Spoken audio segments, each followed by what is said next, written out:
Well, two big stories. One is that Joe Biden is out, and one of them is that Kamala Harris is in. So let's take those in order because they happened in order. Emily, why is Joe Biden not running?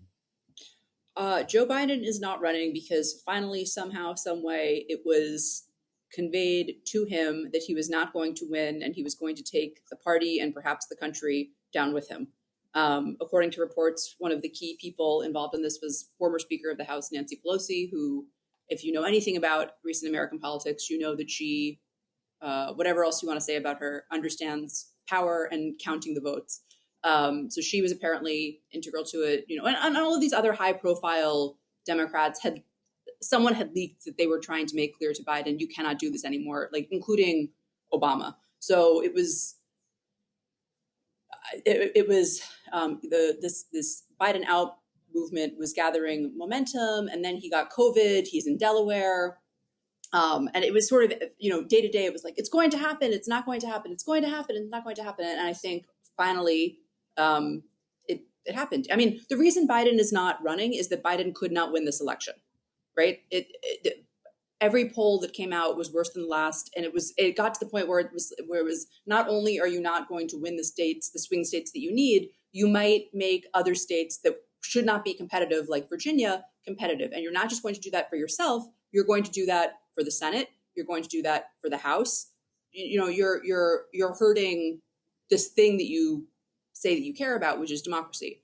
So I will say, to his credit, finally, after 3 weeks, Biden, I think, did something that I can imagine is very hard, which is give up the most powerful job in the world, which he was going to have to, I think he was going to have to give up anyway from January because he was not going to win. But at least, he gave it up with dignity. And I think I've seen some people online say, we shouldn't say this was a selfless act. He's an elected official, et cetera. And I, on the one hand, agree with that. But on the other hand,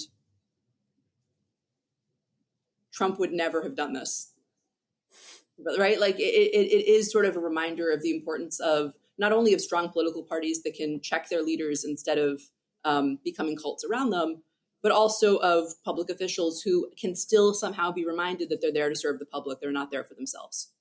I mean, to quote Kamala, we exist in the context, right? Like if there was there was someone normal, so to speak, running on the other side, I don't think Joe Biden might have been seen as a hero for doing this. But I think a lot of people are using that term as a very pointed way of saying, look at the other side and look what our side does.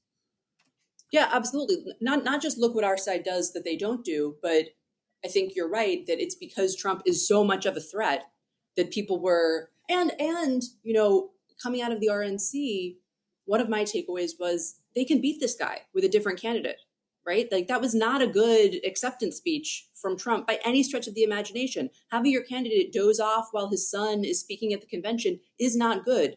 Like in any other set of circumstances, I don't think that the Democrats would have been panicking through that RNC, particularly given that the VP chosen was J.D. Vance, who, as we discussed last week, is not really the candidate you pick if you want to do outreach to independents or to women or to any of these less decided groups. Not that women are a less decided group, but actually they are. Like suburban women are one of the famous groups that goes back and forth.